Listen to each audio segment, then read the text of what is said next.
ಪ್ರಜ್ವಲ್ ರೇವಣ್ಣ ಬ್ಯಾರಾಕ್ನ ಜೊತೆಯಲ್ಲಿ ದರ್ಶನ್ ಬ್ಯಾರಾಕ್ನಲ್ಲೂ ಕೂಡ ಶೋಧ ಕಾರ್ಯವನ್ನು ನಡೆಸಲಾಗಿತ್ತು. ದರ್ಶನ್ ಅವರ ಬ್ಯಾರಾಕ್ನಲ್ಲಿ ಸತತ 2 ಗಂಟೆಗಳ ಕಾಲ ಪರಿಶೀಲನೆಯನ್ನು ಮಾಡಲಾಗಿತ್ತು.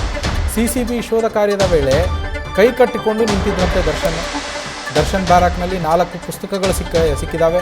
ಜೊತೆಗೆ ಒಂದು ಪತ್ರ ಕೂಡ ಪತ್ತೆಯಾಗಿದೆ. ಯಾರೋ ಬೇರೆ ಕೈದಿಯೊಬ್ಬರು ಆರೋಪಿ ದರ್ಶನ್ಗೆ ಈ ಪತ್ರವನ್ನು ಬರೆದಿರೋದು ಪತ್ತೆಯಾಗಿದೆ. ಈಗ ಆ ಪತ್ರ ದರ್ಶನ್ಗೆ ಹೇಗೆ ತಲುಪಿತು ಅಂಥೇಳಿ ಸದ್ಯ ತನಿಖೆಯನ್ನು ಮಾಡುವ ಸಾಧ್ಯತೆಗಳು ಕೂಡ ಇದೆಯಂತೆ.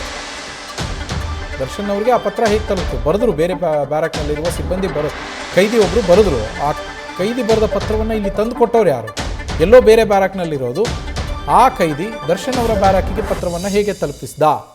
ಅದರ ಬಗ್ಗೆ ಈಗ ತನಿಖೆಯನ್ನು ಮಾಡೋದಕ್ಕೆ ಮುಂದಾಗಿದ್ದಾರೆ ಅಂತ ಹೇಳಲಾಗ್ತಾ ಇದೆ. ಮೊನ್ನೆ ಸಿಸಿಬಿ ಅಧಿಕಾರಿಗಳು ಏನು ಪರಪ್ಪನ ಅಗ್ರಹಾರದ ಮೇಲೆ ರೇಡನ್ನು ಮಾಡ್ತಾರೆ. ಆ ಸಂದರ್ಭದಲ್ಲಿ ಪ್ರಜ್ವಲ್ ರೇವಣ್ಣ ಅವರಿದ್ದಂತಹ ಬ್ಯಾರಾಕ್ನಲ್ಲಿ ಮೊಬೈಲು, ನೋಟ್ಬುಕ್ಕು, ಪೆನ್ ಡ್ರೈವು ಎಲ್ಲ ಸಿಕ್ಕಿರುತ್ತೆ. ಅದೇ ಸಂದರ್ಭದಲ್ಲಿ ದರ್ಶನ್ ಅವರ ಬ್ಯಾರಾಕ್ನಲ್ಲೂ ಕೂಡ ಸುಮಾರು 2 ಗಂಟೆಗಳ ಕಾಲ ಶೋಧ ಕಾರ್ಯವನ್ನು ಸಿಸಿಬಿ ಅಧಿಕಾರಿಗಳು ನಡೆಸಿದರು. ಆ ಸಂದರ್ಭದಲ್ಲಿ ಅಲ್ಲಿ 4 ಪುಸ್ತಕಗಳು ಸಿಕ್ಕಿದ್ದಾವೆ. ಅದರ ಜೊತೆಗೆ ಒಂದು ಪತ್ರ ಕೂಡ ಸಿಕ್ಕಿದೆ. ಆ ಪತ್ರವನ್ನು ಜೈಲಿನ ಬೇರೆ ಬ್ಯಾರಾಕಿನಲ್ಲಿ ಇರುವಂತಹ ಮತ್ತೊಬ್ಬ ಕೈದಿ ಯಾರೋ ದರ್ಶನ್ ಅವರಿಗೆ ಬರೆದಿದ್ದಂತೆ. ಆತ ಬರೆದ ಸರಿ, ಅದು ಇಲ್ಲಿಗೆ ಹೇಗೆ ಬಂತು ಅನ್ನೋದು ಸದ್ಯದ ಪ್ರಶ್ನೆ. ಪ್ರಜ್ವಲ್ನ ಬ್ಯಾರಾಕ್ನ ಜೊತೆಯಲ್ಲಿಯೇ ದರ್ಶನ್ ಬ್ಯಾರಾಕ್ನಲ್ಲಿ ಸಿಸಿಬಿ ಶೋಧ ಕಾರ್ಯವನ್ನು ನಡೆಸಿತ್ತು. ದರ್ಶನ್ ಇದ್ದಂತಹ ಬ್ಯಾರಾಕ್ನಲ್ಲಿ ಸತತ 2 ಗಂಟೆಗಳ ಕಾಲ ಪರಿಶೀಲನೆಯನ್ನು ಮಾಡಲಾಗಿತ್ತು. ಶೋಧನೆಯ ವೇಳೆ ದರ್ಶನ್ ಬ್ಯಾರಾಕ್ನಲ್ಲಿ 4 ಪುಸ್ತಕಗಳು ಪತ್ತೆಯಾಗಿದ್ದಾವೆ. ಆ ಪತ್ತೆಯಾದ 4 ಪುಸ್ತಕಗಳ ಪೈಕಿ ಒಂದು ಪುಸ್ತಕದ ಹೆಸರು ಅತಿಥಿ. ನಟ ದರ್ಶನ್ ಬ್ಯಾರಕ್ನಲ್ಲಿ ಮತ್ತೊಂದು ಮಹತ್ವದ ವಸ್ತು ಕೂಡ ಪತ್ತೆಯಾಗಿದೆ. ಅದು ಬೇರೆ ಕೈದಿಯೊಬ್ಬರು ಆರೋಪಿ ದರ್ಶನ್ಗೆ ಬರೆದಿರುವಂತಹ ಪತ್ರ ಅಂತೇಳಿ ತಿಳಿದು ಬರ್ತಾ ಇದೆ.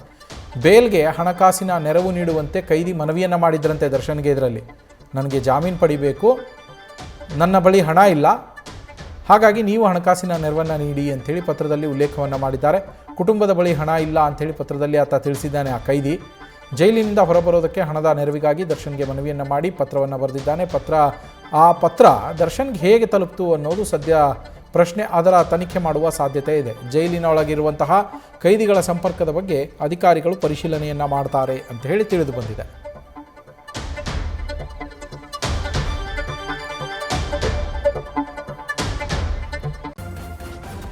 ನ್ಯೂಸ್ ಫಸ್ಟ್, ನಿರ್ಭೀತಿಯಿಂದ ನಿಮ್ಮ ಪರವಾಗಿ.